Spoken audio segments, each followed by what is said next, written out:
This is TWiT. I have to ask you about your last book, which is, as you said, Scatter, Adapt, and Remember, How Humans Will Survive a Mass Extinction. Is that on its? Is that what you're thinking? Are we headed that way?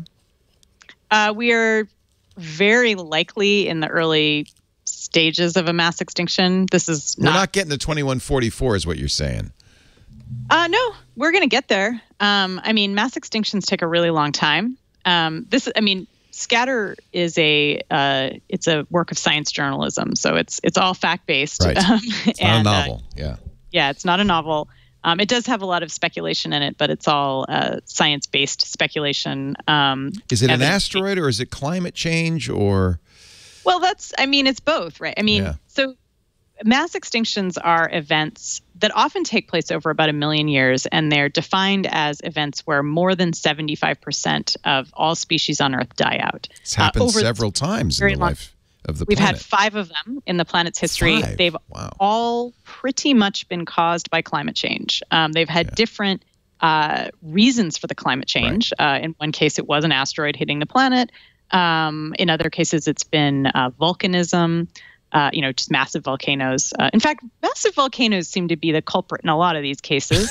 But there have been, possible cosmic ray bombardments, that may have caused climate change as well. So basically the pattern that you see in all of these mega death events is climate changes radically. It messes up the food chain, and you just get huge knock-on effects, because as soon as a really basic keystone species, it's usually like a plant or some kind of pollinator like a bee, or maybe an herbivore that everybody eats. As soon as that animal is gone, then all the animals that eat it are gone. Or if it's a plant, all of the animals that eat that plant start dying out. And then you get this incredible, horrible mass extinction.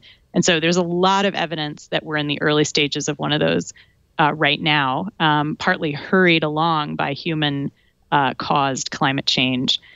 Basically, the Industrial Revolution was the equivalent of a mega volcano. It just threw a lot of carbon into the environment, and that's what usually causes these events. So the book is about how we're going to survive that, because we're the first species, as far as we know, to live through a mass extinction who actually does have the ability to build very complicated tools to cope with environmental change. So we have a good chance of surviving. I don't think we're going to survive at our present numbers, our billions of people on the planet.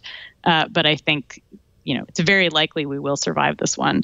It's just how well will we survive? So that's where you get into the nitty-gritty of things like the Paris Climate Accord and, how do we cope now to make sure that the next, several thousand years are not just a horrible deathscape on the planet.